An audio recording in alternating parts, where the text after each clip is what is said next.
بسم اللہ والصلاة والسلام علی رسول اللہ۔ دین اسلام میں ہر چیز بالکل واضح اور روز روشن کی طرح عیاں ہے۔ رسول اللہ صلی اللہ علیہ وسلم کا فرمان ہے، ترکتکم علی المحجۃ البیضاء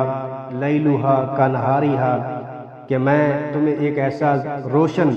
اور واضح دین دے کے جا رہا ہوں جس کی راتیں بھی صبح کی طرح بہت روشن اور بالکل واضح ہے۔ تو یہ کیسے ہو سکتا ہے کہ رسول اللہ صلی اللہ علیہ وسلم نے کوئی نیکی کا بہت بڑا عمل ہو، کوئی بہت عظیم نیکی والا کام ہو، اور رسول اللہ صلی اللہ علیہ وسلم نے امت کی اس بارے میں رہنمائی نہ کی ہو۔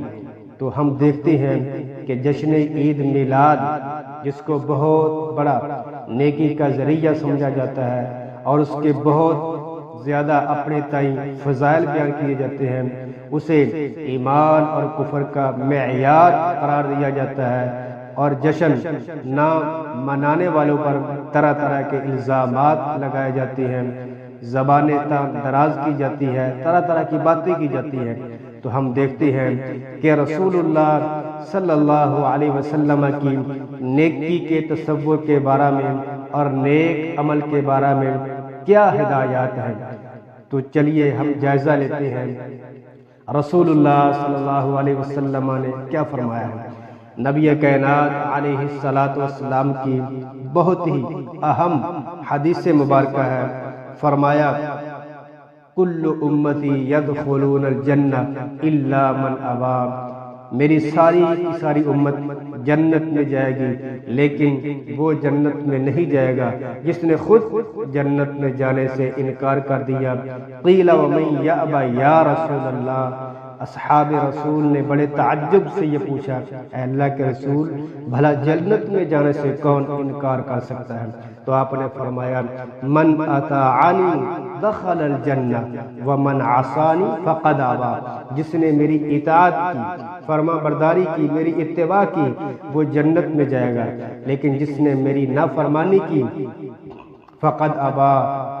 وہ ایسے ہی ہے جیسے اس نے خود جنت میں جانے سے انکار کر دیا۔ تو اس سے معلوم ہوا جنت میں لے جانے والے اعمال اور اجر و ثواب پانے والے جو امور ہیں، ان کے لیے رسول اللہ صلی اللہ علیہ وسلم کی اطاعت، آپ کی فرما برداری، آپ کی اتباع ضروری ہے۔ تو ہم دیکھیں جس عمل کو ہم نیکی سمجھ کر رہے ہیں، جشن عید میلاد، اس کے بارے میں رسول اللہ صلی اللہ علیہ وسلم کا کوئی حکم، کوئی فرمان، کوئی ایک حدیث، کوئی ایک موضوع اور من گھڑت ہی کوئی ایک موضوع اور من گھڑت ہی کوئی حدیث ملتی ہے۔ پورے ذخیرہ احادیث میں اس طرح کی ایک حدیث بھی نہیں ہے کہ مروجہ جشن میلاد کی طرح رسول اللہ صلی اللہ علیہ وسلم کے زمانے میں قرون اولیٰ میں کسی طرح کا کوئی اہتمام کیا گیا۔ نیک اعمال میں رسول اللہ صلی اللہ علیہ وسلم کی اتباع کا اندازہ اس حدیث مبارکہ سے بھی لگایا جا سکتا ہے۔ صحیح بخاری شریف اور مسلم شریف کی حدیث ہے،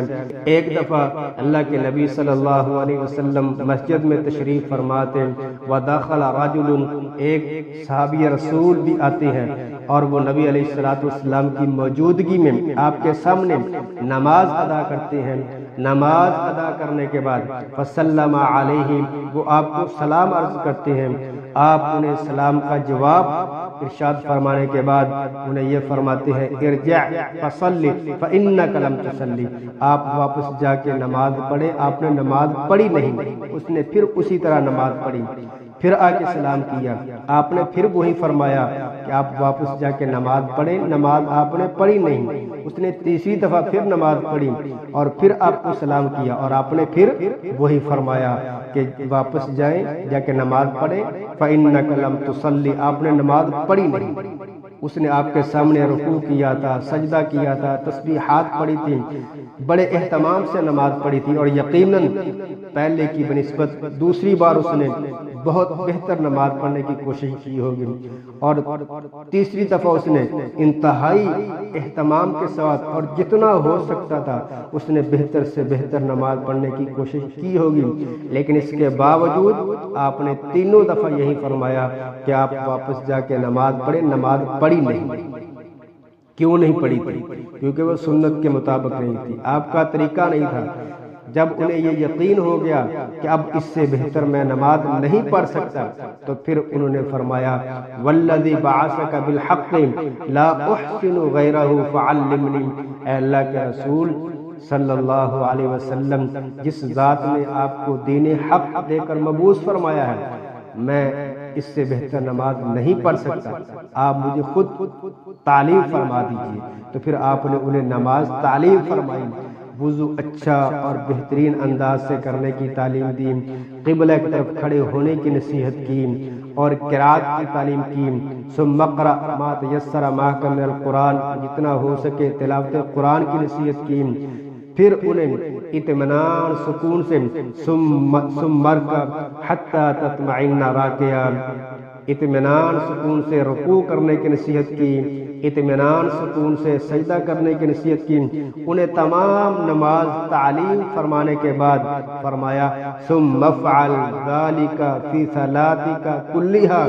کہ اب آپ اپنی ساری نماز اس طرح پڑھیں، یعنی ایک رکعت آپ نے انہیں تعلیم کی، پھر فرمایا ساری نماز اس طرح پڑھیں۔ نماز سب نے پڑھی، لیکن اللہ کی اطاعت نہیں تھی، رسول اللہ صلی اللہ علیہ وسلم کا بتایا ہوا طریقہ نہیں تھا، آپ کی سنت نہیں تھی، آپ کا اسوہ نہیں تھا، آپ کی تعلیم کے مطابق نماز نہیں تھی، اس لیے آپ نے اس نماز کو نماز ہی شمار نہیں کیا۔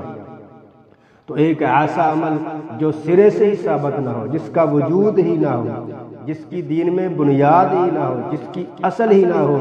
جس کی اساس ہی نہ ہو، بھلا وہ نیکی کیسے ہو سکتا ہے؟ اللہ تعالیٰ ہمیں سوچ فکر عطا فرمائے کہ جشن عید میلاد النبی کے نام پر جو مسلمانوں میں کیا جاتا ہے، ہم اس بارے میں غور و فکر کریں، سوچیں کہ ہم کہاں کھڑے ہیں، کیا اس کا دین سے، قرآن و حدیث سے، نبی علیہ الصلوۃ والسلام سے ثبوت ملتا ہے؟